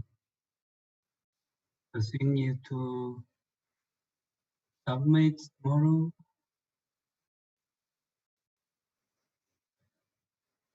And what we should do after what you should do today, and what you need to show us tomorrow, maybe. Jahua, I couldn't hear you fully. Could you say it again? just don't express it very clearly. It's just no. The connection was a bit bad. Really? The connection was bad. So maybe we can talk about the homework for today. Yeah, definitely. So should I open the slide again? I think so.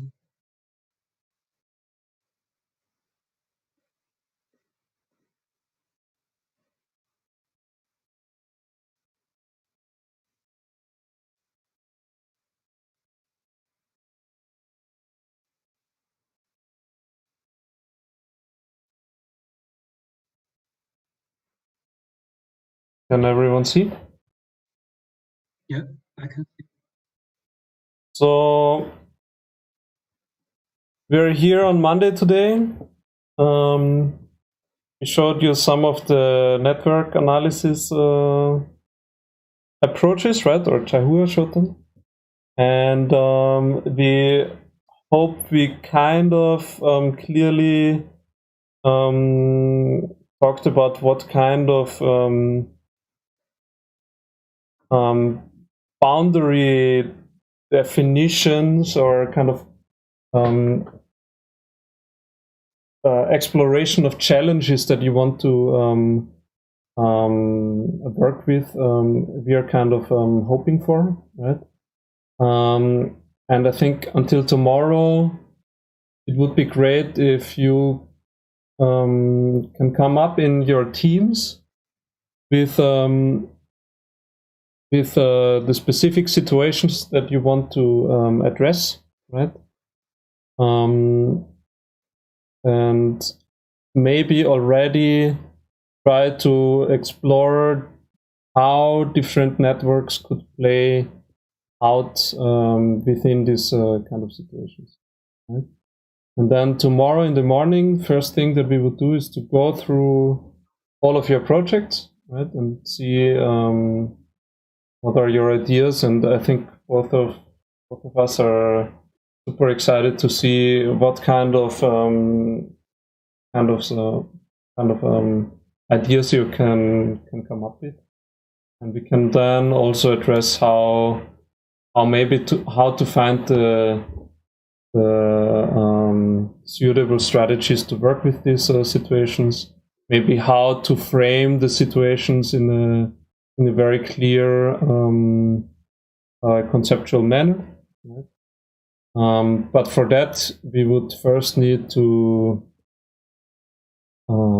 see your ideas, right, and to have your input in terms of what you're interested in solving and what you're interested in addressing within your studies along the week.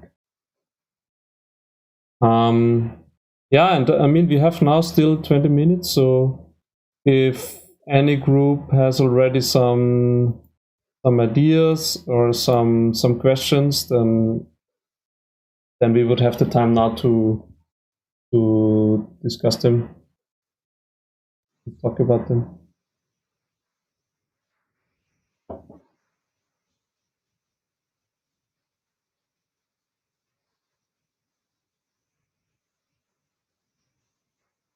Ben? So yeah. I had a question. For the proposed structure where you have like these stacked beams that are kind of like they like have gaps in between them. How would you deal with like fire resistance, because that has like a large exposed surface area? Yeah, exactly. Good question. Wait, let me. I think the most easiest way to address situation where fire load, right? We're talking about the fire load, basically the surface, the total surface area of timber that is exposed to fire. So that depends on the situation where the slab is situated, right? What kind of how long the structure needs to resist the fire and so forth, right? I think and in the highest fire resistance classes, you couldn't have at the current moment in most of the building codes, you couldn't have any timber exposed, right? So that would be that would mean that this kind of ceiling structure would need to be kind of hidden by a second layer. In some cases, you would have the possibility to show very intricate timber ceiling structures. I think to another strategy or another quick answer would be that in scenario B of how these beams could be constructed, right?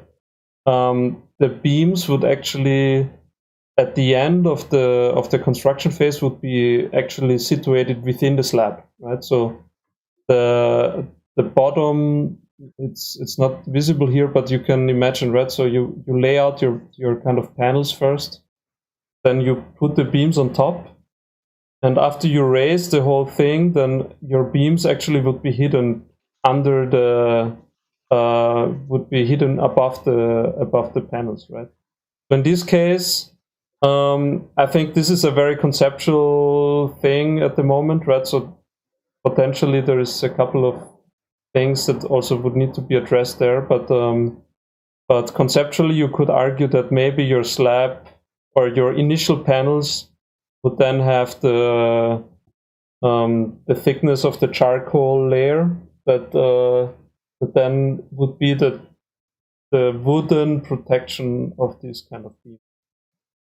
Or maybe these kind of panels would then actually not take too much of the actual load.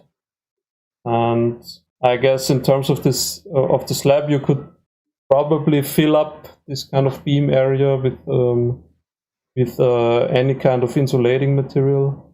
Maybe you even want to make it heavier, right, for addressing acoustic and vibration challenges. But then I guess on top you would just have your normal layered structure of the floor, right? And it would be a bit of a pity because you couldn't. I guess you would want to show these kind of beams, but I guess that would be a way to address the fire load. Did that address your question? Yeah, no, those kind of along the lines of what I was thinking as well. But there's kind of like this. One hand, you want to make it exposed because it's interesting architecture. On the other hand, it's like a little spindly kiddling. Yeah, exactly. So yeah. I guess what you usually try in timber in wood architecture, right, is you try to expose as much as you can of your structure, especially if you have the feeling that it has a kind of aesthetic connotation to it. I guess you do the same with steel, right? A lot of times, this kind of very intricate steel structures of historic buildings, you need to argue a lot with the fire department of how how you will manage to keep them exposed, right, and not cover them with either this kind of protective foam or this just another protective layer. I think that's. Are there equivalents of like intumescent paints for timber? Sorry?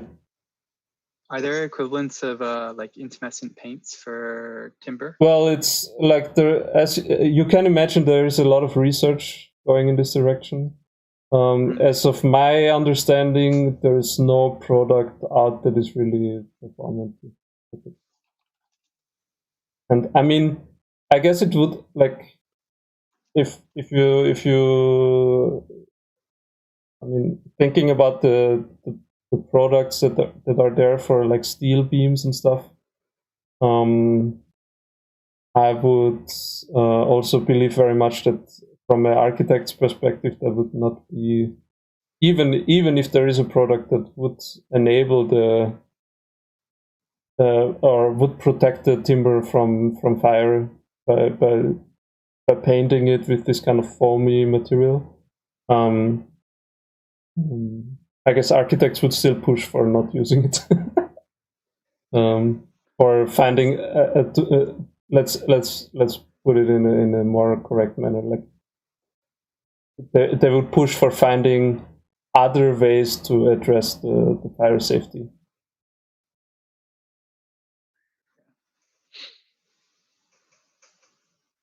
I think that also really depends on the functionality of what it is. For example, we see maybe from regulations that for hotel business a sprinkler is required. Yeah. And then you can discuss about fire safety, how many resistance it should give from the rest of your building. I think single-story pavilions, good option because you definitely have maybe no requirements at all. But multi-story housing, challenge. And as in the intermittent paint, it's also not too environmental friendly and expensive and require yearly maintenance. But that's restraints from practice for a good design exercise that we have. Yeah. So wait, I'm just gonna copy it. I guess you all know this project at ETH.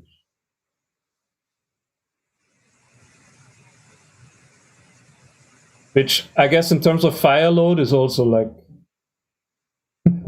it's crazy. But they have this kind of sprinkler system integrated. Do you see the slide? Yes.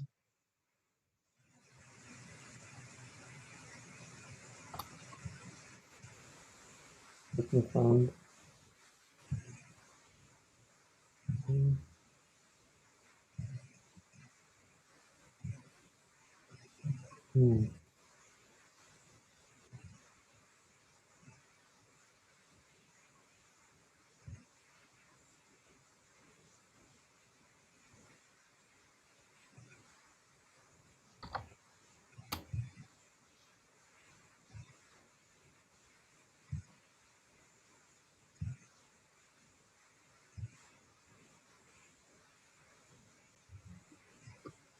Yeah, I mean, so there's all different ways of discussing this kind of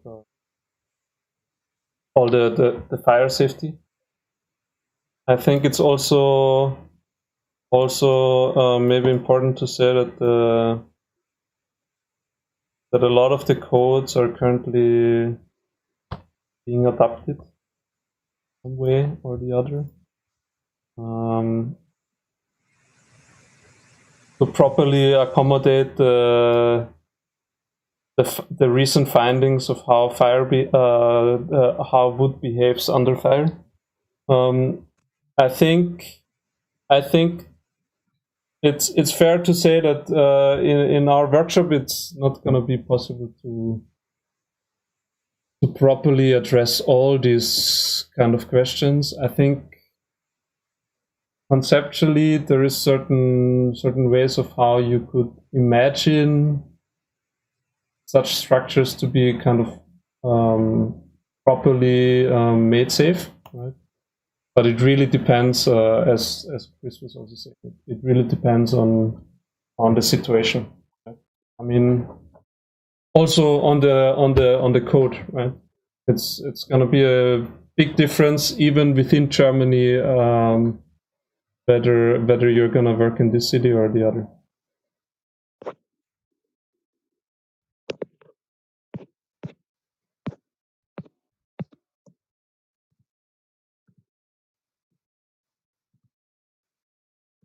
Any other questions? Or comments?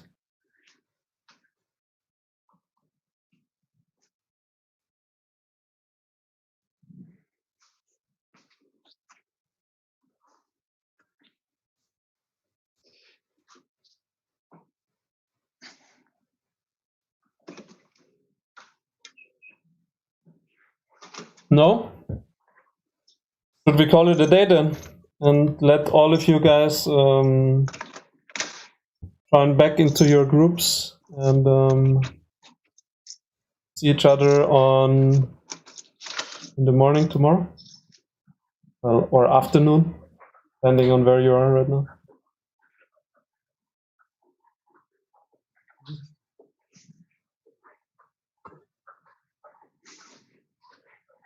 Bye then.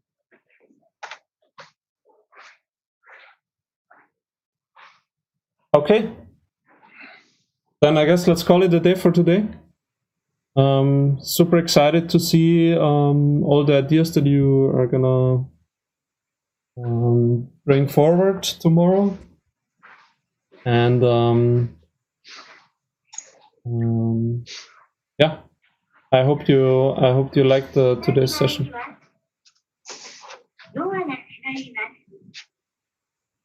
Sorry. I'm muting. Okay. Thank you so much. See you tomorrow.